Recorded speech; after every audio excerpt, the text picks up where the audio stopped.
Shalom Obracha, Bezrat Hashem, aujourd'hui quelques mots sur la paracha de Mas'eh. Alors de quoi elle parle la paracha de Mas'eh? Vous savez de quoi elle parle? Elle parle tout simplement des Masa'ot. C'est quoi les Masa'ot? À savoir les voyages. La Torah commence en nous disant comme ça: Et les Mas'eh Béné Israël. Voici les pérégrinations du peuple juif dans le désert. Le peuple juif est sorti d'Égypte, il est arrivé à Étam, de Étam il est passé à Sukkot, de Sukkot il est parti au Midbar, de Midbar il est parti à Allah, de là il est parti à Allah, de là il est parti à Allah, de là il est parti à Allah, de là il est parti à Allah, de là. 42 fois. 42 fois la Torah nous raconte les enfants d'Israël, d'où ils sont partis, où ils sont arrivés, d'où ils sont partis, où ils sont arrivés. Et a priori, on va dire c'est très ennuyeux. Si vous regardez même Rashi, au début de la paracha, vous verrez qu'il n'y a pas un seul Rashi au début de la paracha. Pourquoi il n'y a pas de Rashi? Parce qu'il n'y a rien à dire. Même Ankelos, il n'ajoute rien. C'est-à-dire qu'a priori, on va dire c'est quelque chose de tout à fait, c'est une paracha que tu ne comprends pas. Mais qu'est-ce que la Torah, elle veut nous rajouter? La Torah nous a déjà raconté dans le Sefer Shemot. Et tout le Sefer Bamidbar, ils ont envoyé là, il s'est arrivé là quelque chose. La Torah nous a raconté ce qui s'est passé. Qu'est-ce que la Torah vient là? Elle nous raconte les 42 massas. Alors avant, Bezrat Hashem, de nous approfondir dans les paroles de nos sages sur ce sujet, d'accord, je vais vous redire les paroles du Baal Shem Tov. Le Baal Shem Tov, dans notre paracha, il nous dit la chose suivante. Il y a marqué que les pérégrinations étaient Alpi Hashem, en fonction de la volonté de Dieu. Pose le Baal Shem Tov, pourquoi la Torah nous raconte ça? Et le Baal Shem Tov nous dit la chose suivante. Il dit, c'est pour nous dire qu'il s'agit là d'un principe de vie fondamental pour chacun d'entre nous. Quel est le principe de vie? Le fait que nous devons être totalement et tout le temps en voyage. L'homme juif, c'est l'homme qui sort de l'Égypte. C'est quoi sortir de l'Égypte? C'est sortir de la matrice de sa mère et qui va finalement arriver en Eretz Israël. C'est quoi Eretz Israël, nous dit le Baal Shem Tov? C'est le Olam Haba. Donc l'homme, il naît et il meurt. Mais qu'est-ce qu'il fait pendant toute sa vie? Il doit faire des Masa'ot, des voyages. L'homme, il doit être en plein voyage. On va dire que la vision du judaïsme, c'est l'antithèse totale de métro, boulot, dodo. D'accord? Si métro, boulot, dodo, c'est le but de la vie, c'est travailler et dormir. Alors, chez les Juifs, non, c'est pas ça. Non. Le but, c'est d'être en voyage constant, à savoir d'être tout le temps en remise en question, en réflexion permanente, en essayant toujours d'être différent aujourd'hui de ce que j'étais hier. Je vais vous dire quelque chose, j'ai lu sur le Rav Steinsaltz, un jour quelqu'un lui a posé la question. Vous savez, Rav, la tefila, c'est ennuyeux. Hein? On dit tous les jours la même chose que ce qu'on a dit hier. Alors le Rav Steinsaltz, il le regarde dans les yeux et lui dit: mais non, c'est pas du tout ennuyeux, puisque aujourd'hui, tu n'es pas le même qu'hier. Et aujourd'hui, les questions qui te préoccupent, ce ne sont pas les mêmes questions qu'hier, n'est-ce pas? Alors, on va dire que celui qui a posé la question, il n'avait pas eu le temps de réfléchir. Et le Rav Steinsaltz qui continue et qui lui dit: et si aujourd'hui, tu es le même qu'hier, alors c'est toi qui es ennuyeux. Et c'est là le grand principe. Ça veut dire que, c'est quoi un juif?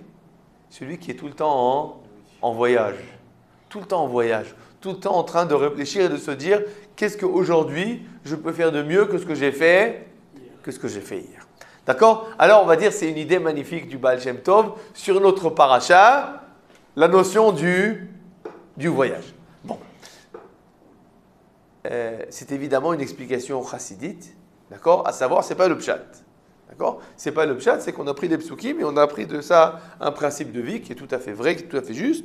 Mais dans le pshat, on ne parle pas de l'homme particulier, on parle du peuple juif qui a véritablement fait 42 étapes, 42 escales dans le désert, jusqu'à qu'il arrive en Eretz Israël. Et la question de se poser en effet, pourquoi la Torah nous précise toutes ces étapes.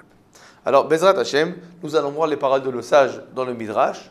Et on va voir que le Midrash, c'est une question qui est pertinente, le Midrash va amener à cette question 3 réponses distinctes. On va aller voir Bezrat Hashem, les 3 réponses. Alors, la première réponse se trouve devant vous dans le Midrash, Parasha Kav Gimel Hot Aleph. Vous avez devant vous le texte. Et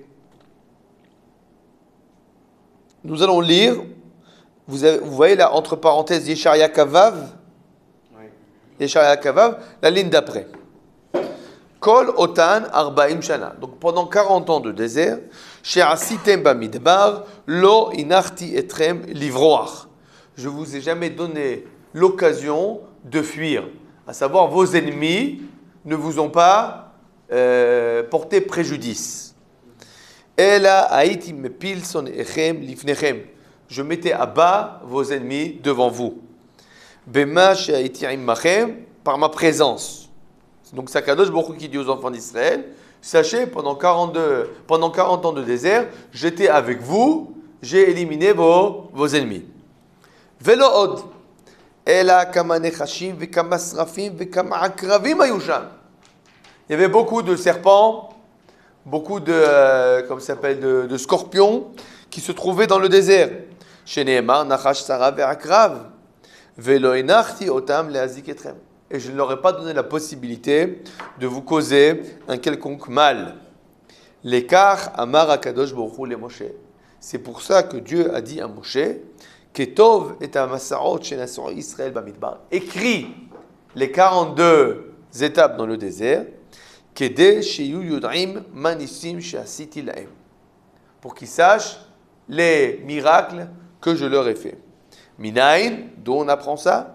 Mimash Karinan Bainyan et les Massé, c'est ce que nous raconte notre paracha, les 42 étapes dans le désert. Quelle est la réponse? Quelle est la question du Midrash? Bon, pourquoi 42 étapes? Pourquoi la Torah nous rappelle ça? D'accord, très bien. Réponse du Midrash. Pour voir tout le bien que Dieu t'a fait. Pour voir tout le bien que Dieu nous a fait. Et pourquoi on s'en est pas rendu compte du bien que Dieu nous a fait jusqu'à présent? Parce que dans toutes les étapes qu'on a fait, on n'a pas. Alors, ils ne savaient pas que. Peut-être ils ne savaient pas, ou peut-être ils ne se sont pas rendus compte que dans le désert, il y a des serpents et des scorpions. Parce que quand tu ne vois pas de serpents et de scorpions, ça fait 40 ans. Alors, on n'a pas vu le serpent et le scorpion, donc on n'a pas forcément été touché. Bon, et maintenant qu'on te dit, la Torah ne nous raconte pas les serpents et les scorpions maintenant. La Torah nous dit, vous étiez 40 ans dans le désert.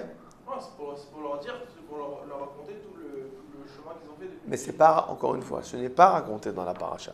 Dans notre paracha, les scorpions et les serpents ne sont pas mentionnés. Oui. Cette semaine, je ne me rappelle plus j'ai entendu dans l'Aksha cette semaine, qui a dit qu'on n'a jamais vu un peuple avec des femmes et des enfants qui ont survécu autant de temps dans le désert. Et j'ai commencé à l'armée ouvrir ce que c'est les une semaine là-bas, vous avez compris que vous voulez vite rentrer à la base.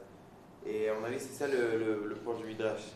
C'est que, peut-être je me trompe, hein, mais il dit pour montrer les nissim que Akadosh Baruch Hu nous a fait, il dit que c'était vraiment un quoi. Chaque fois qu'on allait d'endroit en endroit, peu importe où on allait, on était dans le désert, quoi. Des femmes, des enfants, même avec des hommes, quand on était dans le désert, c'était vrai que déjà ça, c'était Alors, très très bien. C'est qui le Rav qui a dit ça? je crois que c'est le Rav Fragaï, mais je sais pas si Le Rav Fragaï. Très bien. Alors, on va voir les paroles du Rambam. Le Rambam dans le Moreh Nevuchim, donc le guide des égarés, il se pose la question, en effet, pourquoi la Torah nous parle de ces 42 étapes. Et le Rambam nous dit la chose suivante. Je lis avec vous le Moreh Nevuchim, la deuxième ligne. Umizé Seder, vous voyez? Umizé Seder, Zachar HaMasa'ot Yireh Mipshuto Shel Inyan, Shezachar Ma She'en Toelet Bo Klal. A priori, nous dit le Rambam, la Torah nous raconte les 42 étapes. A priori, ça n'a aucun intérêt.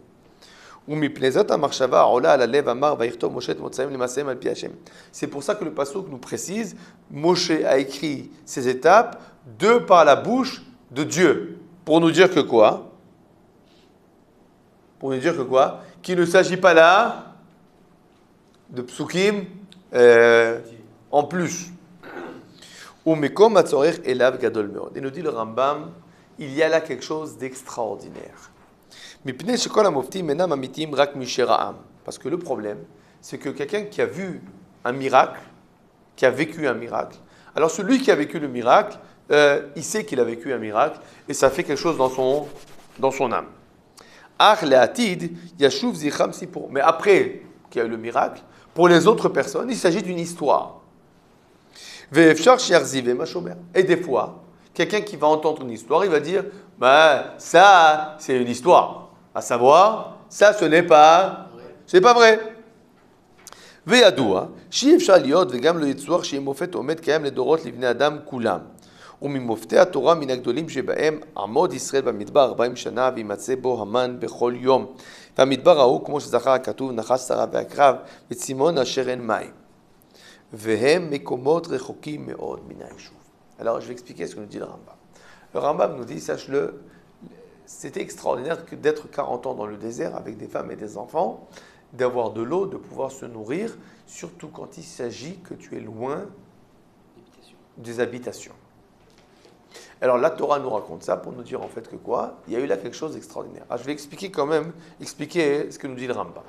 Vous savez que par exemple, on a eu un événement extraordinaire qui s'appelle la donation de la Torah, Matan Torah. Est-ce qu'on peut réfuter historiquement le don de la Torah?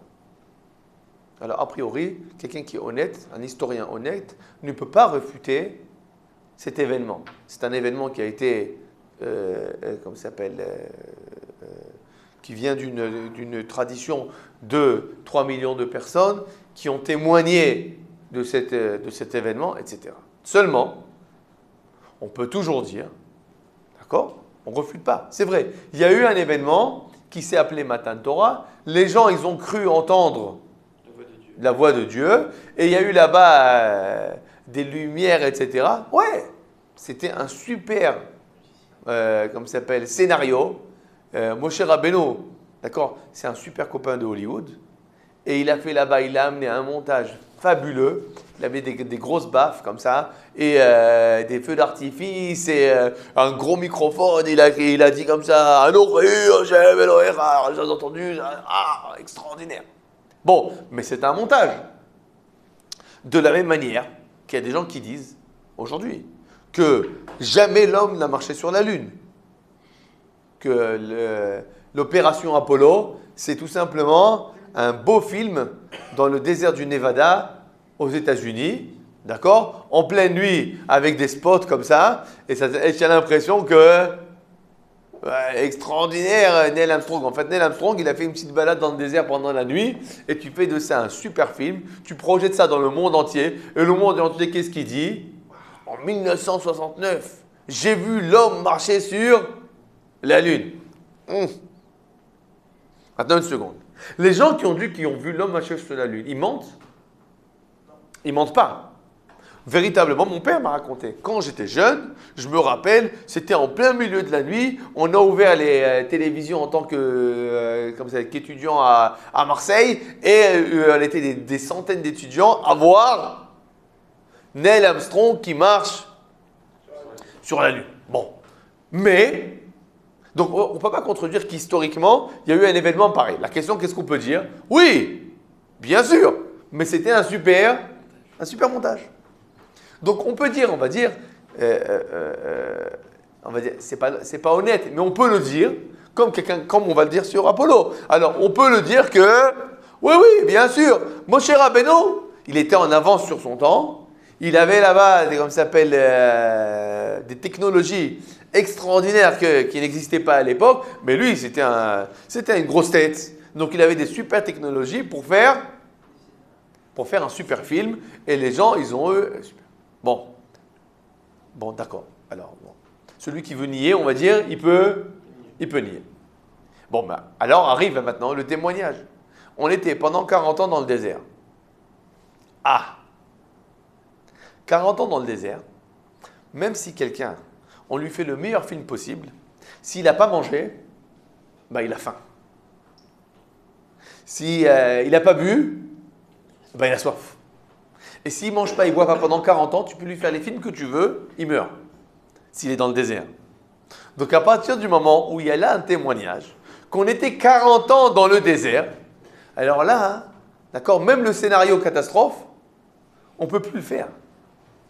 Donc les 40 ans dans le désert que le peuple juif a vécu là-bas, c'est véritablement un miracle extraordinaire. C'est un miracle irréfutable.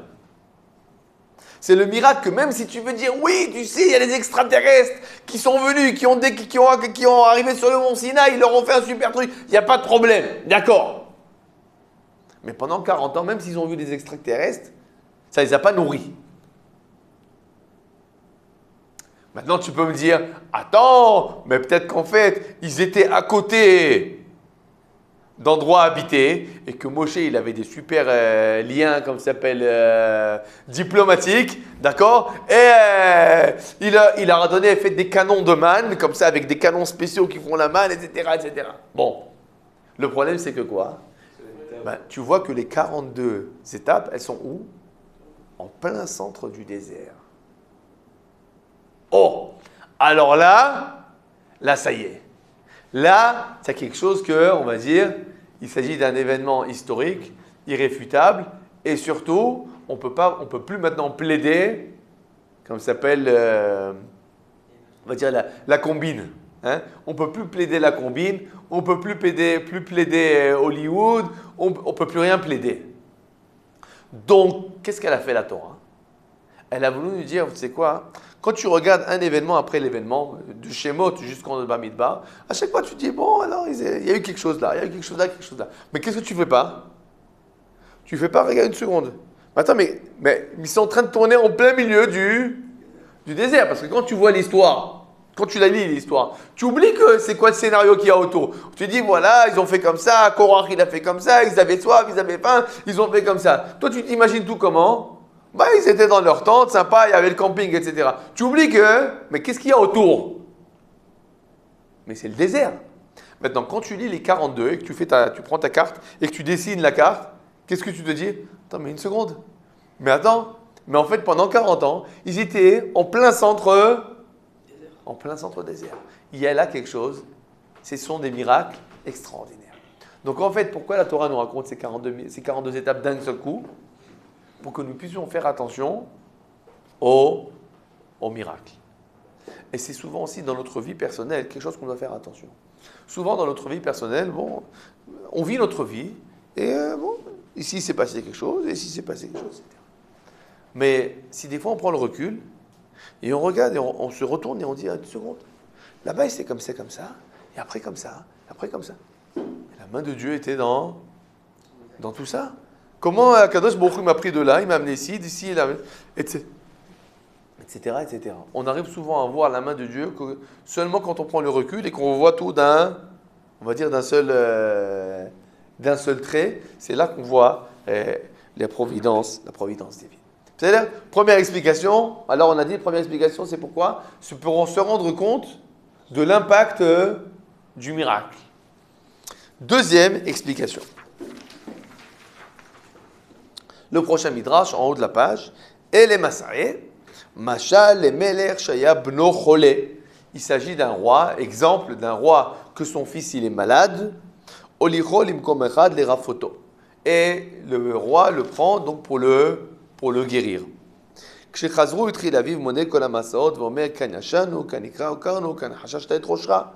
Maintenant, à la fin de tous les périples, l'enfant est guéri et le père dit à son fils, tu sais, je vais te rappeler, on est passé par là, on est passé par là, on est passé par là, etc. pour te guérir. Car, de même, Amar lo HaKadosh Baruch Hu le Moshe. Dieu a dit à Moshe, Mene lahem kol hamekomot echan ichusuni. Rappelle-leur tous les endroits où ils m'ont énervé. Les kar neemar ele masé.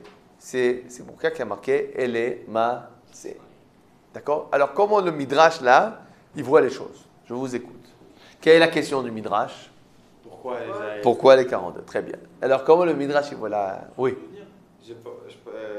En fait, le roi, il dit à son fils, quoi, il lui raconte après coup, il lui dit, on allait par là, on est par là, on a fait ça, pour pas qu'il soit ingrat, pour qu'il lui dise, regarde tout ce que j'ai fait pour toi, je t'aime. Alors, pour pas qu'il n'ait pas soit ingrat, très bien, il a fait. Pour qu'il me dise, regardez tout ce que je fais pour vous.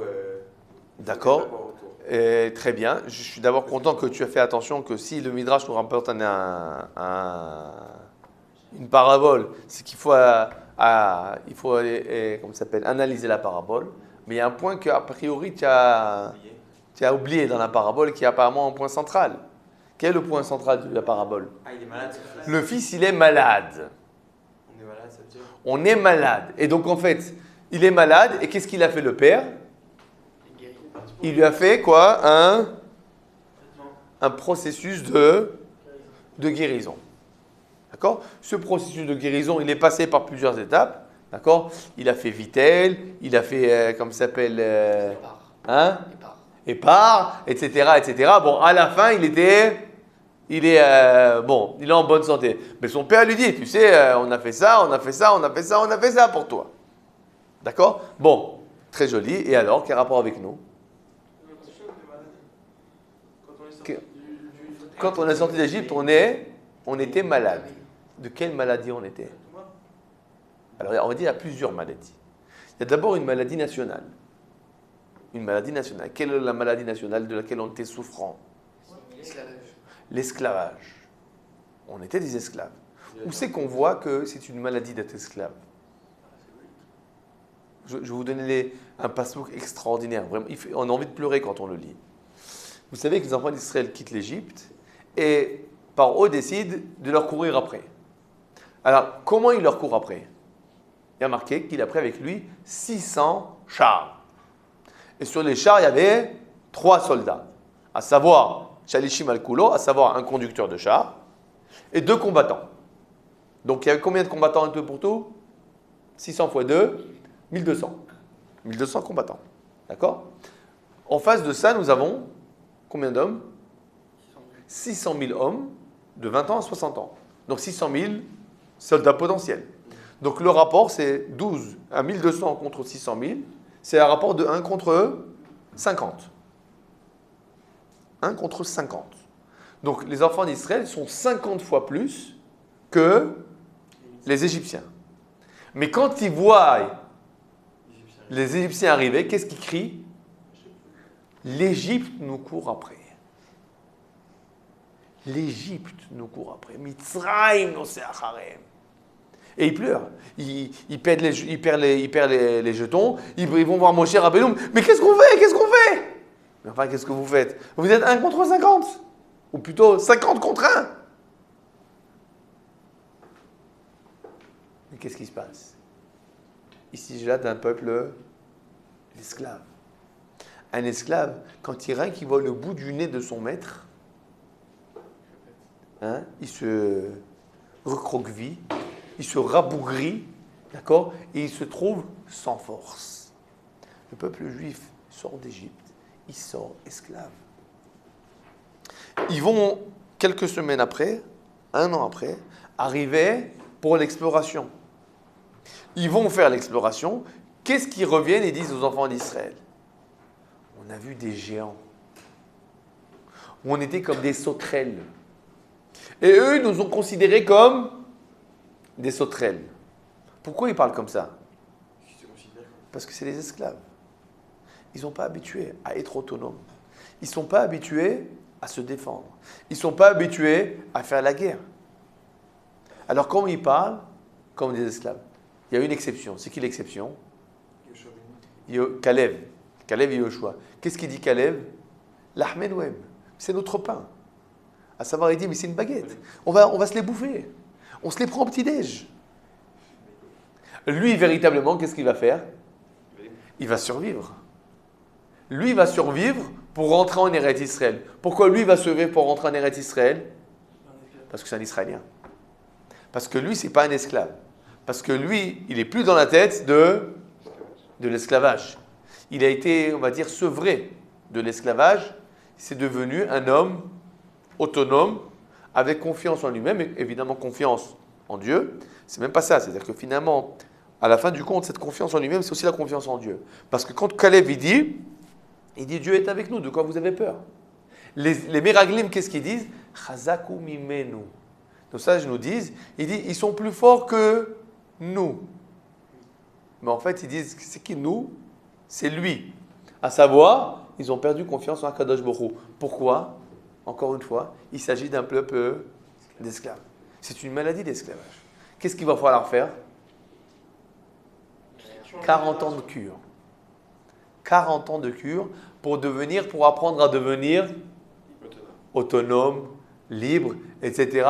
Pour arriver au fait que le peuple soit capable de se de se battre, de développer sa terre, de fonder un pays, de fonder un royaume, etc. etc. C'est un ta'alir, c'est un processus de faire de passer quelqu'un de malade, la maladie de la galoute, à on va dire, le bien-être de l'homme libre. D'accord? Même les Français, quand ils arrivent de France, ils ont encore comme ça s'appelle, le réflexe girouette. Qui se rendent même pas compte. Ils se rendent pas compte. Quand tu vas en France, tu ne t'en rends pas compte. Mais quand tu es tout le temps en train de faire girouette, je fais comme ça tout le temps, tu regardes. Qu'est-ce qui se passe autour de moi? Qui c'est qui va m'attaquer? Tu t'en rends même pas compte. C'est quelque chose, on va dire, comment ça s'appelle, de naturel. D'accord? Jusqu'à que tu arrives en Eretz Israël et que tu marches droit et que véritablement tu ne regardes pas à côté. De quoi j'ai peur? C'est quelque chose que... Hein? Non, mais même avec les ça ne marche pas comme ça. Mais derrière les Israéliens, quand ils viennent en France, c'est toujours marrant parce qu'ils crient en plein métro. Ils crient en hébreu. Alors, et tu dis, mais attends, on est en métro là. Attends, c'est dangereux. Mais ils sont pas. Il n'y a pas de. D'accord, j'ai quelqu'un de la famille, il est parti au Sinaï. Donc, comment ça s'appelle d'accord? Il dit, mais il avait la kippa sur la tête. Je lui dis, quoi? Oui, pourquoi tu veux que j'enlève ma kippa? Donc il va dans un pays arabe avec la kippa. D'accord? En France, un pays français, tu n'as pas avec la kippa dehors. Tu as peur de te faire tabasser. C'est quoi la différence? Toi, tu es né français, tu es né esclave, et lui, il est né israélien. Il est né Ben Horin. Il est né libre. C'est une maladie d'esclavage. D'accord? La galoute, c'est une maladie. C'est quelque chose que, on va dire, ça nous pénètre dans comme ça s'appelle, dans les viscères. Et on ne s'en rend pas compte qu'on est habitué à réfléchir dans ce réflexe de mais qu'est-ce qu'on va faire, qu'est-ce qu'on va nous dire, mais on est en minorité, mais etc. etc. C'est quelque chose qu'on ne s'en rend pas compte, mais c'est là. C'est là, ça prend du temps à comment ça s'appelle, à se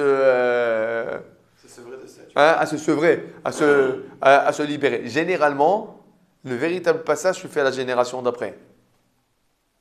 Ça veut dire que celui qui a véritablement, vraiment grandi dans ça, il a toujours une certaine difficulté. Mais ces enfants qui naissent en Israël, eux, ils ont cette, comment ça s'appelle, cette innée que, qui c'est qui va me dire quoi faire, quoi, d'accord? Et c'est quelque chose de tout à fait, c'est une briouta nefesh, c'est une, comment ça s'appelle, comment ça s'appelle, une âme saine, d'accord? Une âme saine. D'accord? Ça, c'est au niveau, on va dire, national. Évidemment aussi, au niveau spirituel, la même chose. Le peuple juif qui sort d'Égypte, il sort malade de quoi? De l'idolâtrie d'Égypte.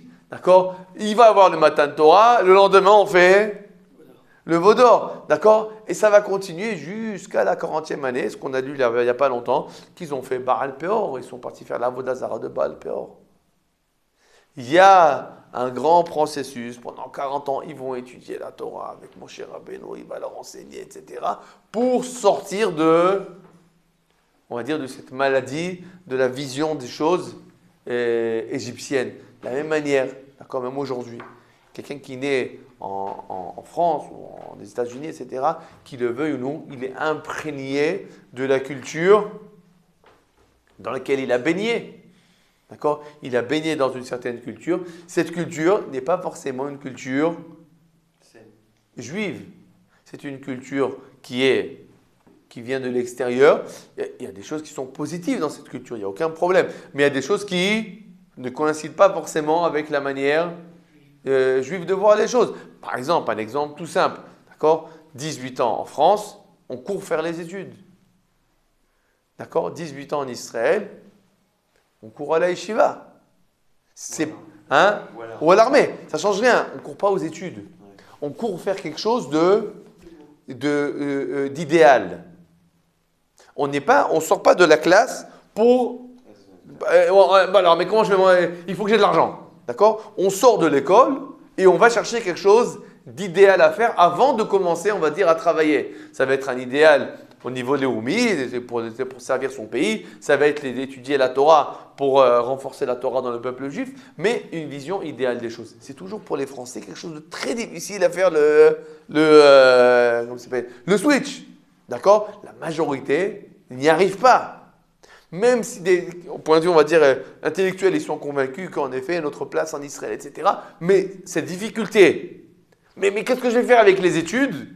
C'est quelque chose qui glace. Pourquoi ça glace? Parce que ça fait 18 ans que tu as baigné dans cette ambiance. Et tes parents qui sont là-bas depuis plus que 18 ans, eux, ils baignent dans cette ambiance depuis 40 ans ou 50 ans ou 60 ans. Et si tu leur dis, bon, avant de faire les études, je vais aller faire 4 ans d'Yeshiva, quoi? Mais tu vas être un parasite. Mais pas du tout. En Israël, tout le monde commence les études à 23 ans. Non, mais en France, à 18 ans. Oui, mais en Israël, 23. Donc, quand j'étudie 4 ans ou 5 ans d'Yeshiva jusqu'à 23 ans, il n'y a aucun problème. Je suis tout à fait normal. C'est une vie saine. Et c'est une vie malade. Il y a un talir, il y a un processus à passer. Et il n'est pas évident.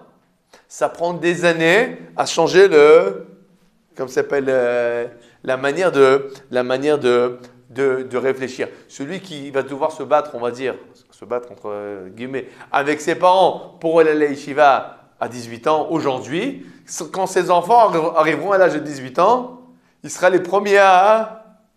Non, alors, la yeshiva, il ne va pas leur dire, mais les études, ça va, il n'est pas inquiet. Il n'est pas inquiet. Il sait que c'est la vie, ça marche comme ça, il n'y a aucun problème. D'accord? On va dire, encore une fois, c'est un exemple, hein, mais l'idée, elle est toute simple. C'est-à-dire qu'il faut sortir d'Égypte. C'est quoi sortir d'Égypte? C'est sortir de la tarbout, la culture égyptienne. C'est sortir de l'esclavage physique et sortir de l'esclavage moral, spirituel. D'accord? Maintenant, qu'est-ce que le fait de la Torah nous dit? Vous avez fait 42 étapes. Qu'est-ce qu'elle veut nous dire par là? Vous savez, on ne peut pas passer de l'un à l'autre en une seconde. Il y a besoin de faire ça en étapes. C'est un processus qui prend son temps. C'est un processus qui a sa propre énergie. Et il y a besoin de l'aide. Il y a besoin de l'aide d'Akadosh Baruch Hu. Quelqu'un il veut réussir à faire sa aliyah, il veut réussir à s'intégrer, etc. Il faut prier à Akadosh Baruch Hu qui nous aide. Parce que ce n'est pas facile. Parce que changer de mentalité, ce n'est pas du tout facile. Quelqu'un, il est habitué, etc. C'est pas avec les parents qui sont stressés. C'est le garçon lui-même qui a 18 ans. Il est stressé. Mais qu'est-ce que je vais faire? 19 ans, je n'ai pas encore commencé mes études. Ça lui dit difficile de prendre attends, mais regarde, mais ils sont tous là, à côté de toi. Ils ont 22 ans, ils sont tout à fait tranquilles. Des fois, ils vont même faire un tioul après. Oui, mais celui qui a vécu dans ça, lui, ça lui est difficile. Il a besoin de l'aide d'Akadosh Baruch Hu. Est-ce qu'elle nous raconte le Midrash? Dieu, il dit, je vous ai pris 42 étapes par la main et je vous ai aidé à sortir de votre maladie. Donc la Torah nous raconte le processus pour nous dire qu'il y a eu là un processus, on va dire, de réhabilitation. Un processus de shikoum, donc de réhabilitation. C'est le mot. D'accord? Bezrat Hashem. C'est la deuxième explication. Troisième explication du Midrash. Alors là, c'est un Midrash bizarre, a priori. Le Midrash nous dit la chose suivante. Regardez dans Parashat Kav Gimel, Hot Dalet. D'accord? Le texte qui est au milieu, c'est Artsot Chaim Drojbet. C'est l'explication du Malbim. D'accord? Ce que je vous ai dit en quelques mots, c'est l'explication du Malbim sur ce Midrash. D'accord? Vous pouvez le Malbim, après, si vous avez le temps, vous pouvez lire et traduire, etc. Maintenant, on va voir une troisième explication du Midrash. Le Midrash nous dit la chose suivante. Elle est Masai. La Mazachou likatev va Torah, quoi la Masaot elu. Pourquoi la Torah nous raconte-t-elle tout ça? Al-Shikiblu et Israël. Parce que ces endroits-là ont eu le mérite et l'honneur de recevoir le peuple juif. Ve'atid akadosh baruch hu liten sraram. Et Dieu va leur donner leur salaire. Dirti, Yesassum midbar vetzia vetagel arava vetifrach karafatzelet. Paroach tifrach vetagel arava. Il y a marqué dans Yesharia que dans les mondes, dans les temps futurs, le désert va devenir oasis. Le désert va devenir plaine. Le désert va devenir endroit fertile. Quel est cet endroit du désert qui va devenir endroit fertile? Réponse, les 42 étapes dans lesquelles le peuple juif s'est attardé. C'est ce que nous dit le Midrash. Donc le Midrash nous dit, tu sais quel désert dans l'avenir il va devenir fertile? Les 42 points où le peuple juif s'est attardé. Évidemment, je vois dans vos regards, d'accord, les yeux de Merlan-Fry, qui veut nous dire que, mais j'ai pas compris, mais qu'est-ce qui veut nous dire le Midrash? D'accord? Alors, pour expliquer le Midrash, on va amener les paroles du Zohar. Regardez dans le Orach Chaim HaKadosh. Le Orach Chaim HaKadosh nous rapporte un Zohar. Et il nous dit la chose suivante. Achen idbaer al pi divrei anshe emet. Ces choses-là, on peut les comprendre par l'intermédiaire de la Torah de la Kabbalah, chez Amrou, qui ont dit dans le Zohar HaKadosh. Shalichat Israël bamidbar aita levarer nitzotze akdusha she'anas ish abiliya ala chone bamidbar. Les périples du peuple juif dans le désert, c'était pour les laquettes, pour